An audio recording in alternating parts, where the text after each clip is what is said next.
Bom, agora a gente tem que virar no Beira-Rio. Mas como é que é o retrospecto do Inter? Quais as maiores viradas, as mais memoráveis, as mais inesquecíveis da história do Beira-Rio? Eu fiz um top 6 que tu vai acompanhar a partir de agora aqui no Arquivo 1909. Quem não acredita não vem no Beira-Rio, não vem. Acredito? Quem é que eu acredito? Eu acredito, 4-0 Inter. Fala pessoal, tudo bem? Prazer, meu nome é Lucas Weber. Eu já estou fazendo aqui o nosso segundo vídeo no canal Arquivo 1909, um resgate da história do Internacional, contando histórias aqui com vocês. Quem puder, já deixa o teu like, já se inscreve no canal e já deixa aqui no teu comentário que tipo de vídeo tu quer ver aqui no Arquivo 1909. Hoje vamos trazer o top 6 de viradas mais épicas, mais memoráveis, situação parecida com o que a gente tem contra o River Plate. A gente perde o primeiro jogo fora e aí tem que buscar o resultado no Beira-Rio. Mas por que é um top 6 e não é um top 5? É porque eu não podia deixar esse jogo de fora. Internacional e Palmeiras, quartas de final da Copa do Brasil de 2019. E é importante a gente trazer aqui que o Inter vinha de duas eliminações para o Palmeiras em Copa do Brasil. Uma em 2015, ano que eles acabaram se sagrando campeões, e uma em 2017, que eles venceram na ida por 1-0, aí na volta a gente tentou, até veio o Papito, cara. O Papito fez, o Odair Hellmann foi treinador do Inter naquele jogo, mas acabou não adiantando. E em 2019, o mesmo resultado de 1-0. Zé Rafael marcou para o Palmeiras no Allianz Parque, e aí cabia a nós decidirmos em casa uma vaga para a semifinal da Copa do Brasil. E num Beira-Rio completamente lotado com pressão da torcida, o Patrick abriu o placar no início do segundo tempo, onde ele com este resultado levava o jogo para os pênaltis. E o que deu de treta nesse segundo tempo, hein? Não foi brincadeira. Primeiro o juiz marcou um pênalti para o Palmeiras e acabou anulando depois, mas o Internacional acabou fazendo o gol de 2-0 com o Cuesta de cabeça ali no finalzinho, no último lance do jogo. Só que o juiz foi pro VAR e acabou anulando. Cara, nisso teve dirigente, assessor de imprensa do Inter tentando invadir o gramado ali. Teve o D'Alessandro sendo expulso, depois o Pedro Lucas também foi expulso. Também foi um jogo que um gandula do Internacional acabou sendo expulso por demorar para repor uma bola. Cara, foi uma loucura. E nos pênaltis, brilhou tanto a estrela quanto a sorte de Marcelo Lomba. Primeira estrela, porque ele acabou com os pés pegando um pênalti do Gustavo Gomes, mas depois também teve a sorte, porque o Moisés, na última cobrança, acabou mandando a bola para o travessão e classificando o Inter na Copa do Brasil. E agora na quinta colocação, a mais recente, Internacional e Colo-Colo na Copa Sul-Americana, um ano atrás. O jogo de ida foi um desastre, o Inter perdeu por 2-0, gols do Lucheiro e também do Solari, o Solari que inclusive tá no River e fez 2 gols na gente, mas deixa quieto. E o Inter, cara, foi pra cima, a torcida fez as ruas de fogo, deu um show nas arquibancadas antes de começar o jogo, mas tudo parecia que teria um clima muito trágico. Isso porque o Daniel, aos 12 minutos do primeiro tempo, acabou cometendo um pênalti, tomou um gol, e com isso o Colo-Colo estava vencendo por 3-0 no agregado. O Daniel, inclusive, começou a ser vaiado, mesmo com a bola rolando. Só que o Inter foi pra cima e fez o primeiro ainda no final do primeiro tempo, com o Alan Patrick. Depois de uma confusão na zaga, a bola acabou sobrando para Alan Patrick, chutou do jeito que dava e descontou. Minutos depois, o Inter virou a partida, mas ainda estava perdendo no agregado. Só que o Edenilson foi lá e fez o 2-1. Nesse meio tempo, o Inter ainda acabou perdendo o Alan Patrick, o Tyson entrou no lugar e foi para o segundo tempo sem o seu grande craque. O alemão aproveitou um cruzamento, meteu do jeito que dava a bola para dentro e fez o gol que deixaria tudo igual no agregado, que levaria o jogo para os pênaltis. Mas por que botar nos pênaltis se o Inter poderia resolver no tempo normal? E foi isso que o Pedro Henrique fez aos 28, olha só, 28 do segundo tempo, o Pedro Henrique avançou pela direita, partiu para cima do goleiro e mandou pro fundo do gol. Inter classificado para as quartas de final. Não preciso dizer o que aconteceu depois, que foi meio chatinho. Mas tudo bem, ganhamos do Colo-Colo, vitória, virada épica no Beira-Rio.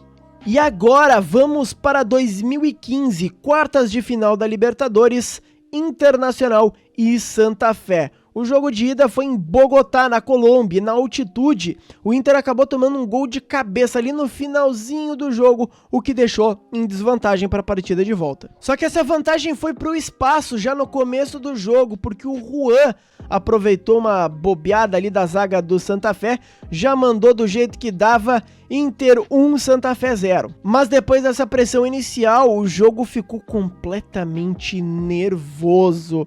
É importante ressaltar, tinha gol qualificado, então se fizesse um 2-1, por exemplo, o Santa Fé acabaria passando. Então tomar um gol do Santa Fé seria trágico. Só que com esse resultado, o jogo ia para os pênaltis. E aí, a situação ficou mais tensa quando Diego Aguirre acabou sendo expulso. Ele que depois veria os minutos finais escondido ali, também pegaria uma punição por causa disso. Mas tudo bem.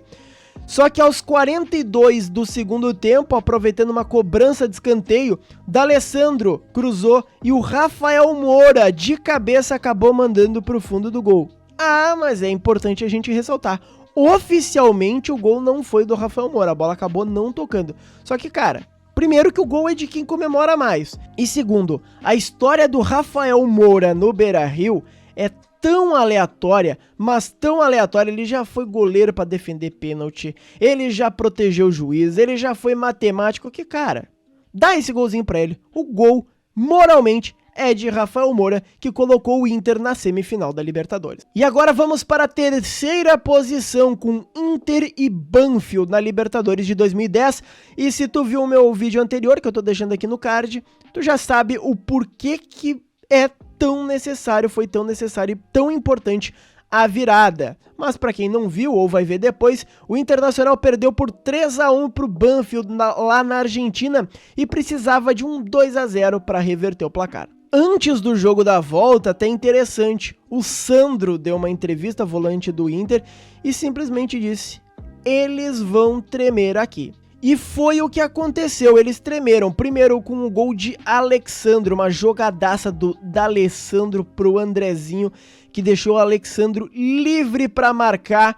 Inter 1, Banfield 0. E ainda diziam que o Alexandro era artilheiro dos gols inúteis, né? Se não fosse esse gol aí, a gente não sabe o que seria de 2010.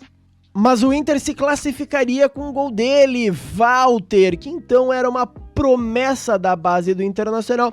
Aproveitou um belíssimo cruzamento do Fabiano Heller, mandou de cabeça para o fundo do gol e marcou. Inter 2, Banfield 0, Inter classificado para as quartas da Libertadores. E o final disso, todo mundo sabe o que aconteceu, né?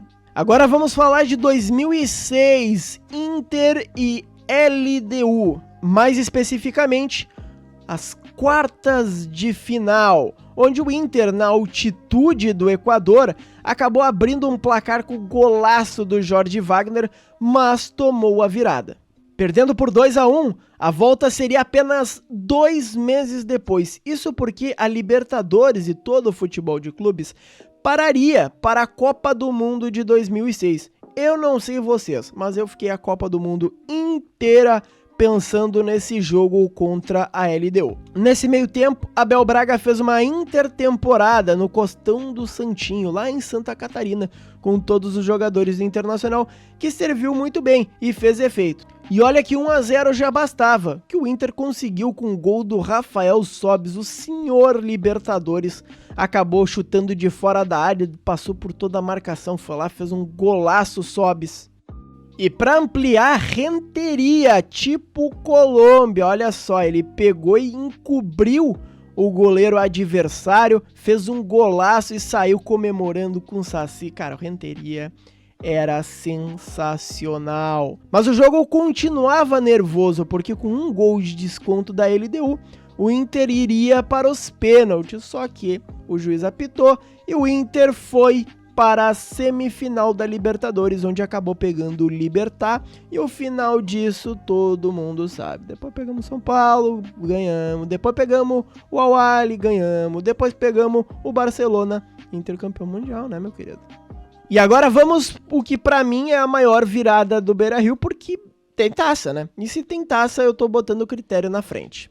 Inter e Fluminense, Copa do Brasil de 1992. Copa do Brasil essa que foi um oásis no meio do deserto entre o tri invicto de 79 e aquele time mágico campeão mundial em 2006. O jogo da ida estava empatado em 1-1 até os 25 do segundo tempo, quando o Ézio, Super Ézio, que era chamado pela torcida do Fluminense, fez de cabeça e aí o Fluminense ganhou uma vantagem para a partida de volta no Beira-Rio. Importante lembrar, esse jogo foi nas Laranjeiras, olha só.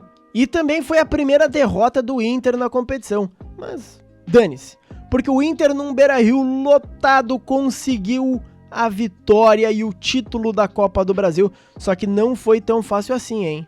Era um jogo dificílimo, o Inter tentava, o Fluminense tava com o regulamento debaixo do braço, só que aos 42 do segundo tempo o juiz marca pênalti em cima de Pinga. E aí ninguém queria cobrar, cara, ninguém queria cobrar, tamanha a pressão que era, porque se o Inter fizesse aquele pênalti, era campeão. E aí o Célio Silva, zagueirão colorado, botou a bola debaixo do braço, disse, eu vou bater. Foi lá, bateu o pênalti, uma bomba, Inter campeão da Copa do Brasil de 92. Sobre esse jogo, eu vou chamar ele, uma lenda viva, um cara maravilhoso, que narrou essa decisão e narrou este título do Internacional. Com vocês, aqui no Arquivo 1909, ele, Paulo Brito. O pessoal do Arquivo 1909, tudo belezinha, tudo belezinha. 92, uma das minhas primeiras transmissões na RBS TV, que ainda não tinha os direitos do gauchão, né? E o título da Copa do Brasil conquistado pelo Internacional, não ganhava títulos nacionais há algum tempo, né? Aquele time que venceu o Fluminense, perdeu lá no Rio por 2-1, mas ganhou do Fluminense, gol de pênalti do Célio Silva, zagueirão que veio lá do Vasco e chutou mais a grama do que a bola, mas enfim, a bola entrou. O Inter que tinha Daniel, que hoje é treinador do Futebol Clube Santa Cruz, né? Lateral esquerdo que era, Gerson, o artilheiro da competição, centroavante que nos deixou depois, o Maurício, que jogou muito tempo no Botafogo, ponta direita. Enfim, o Inter tinha um bom time, conquistou a Copa do Brasil em 92, dando muita alegria à torcida colorada. Célio Silva, zagueirão que veio do Vasco, fez um golaço. Aquele abraço, pessoal do Arquivo 1909. Termina o jogo no Beira-Rio, o Internacional é campeão da Copa do Brasil.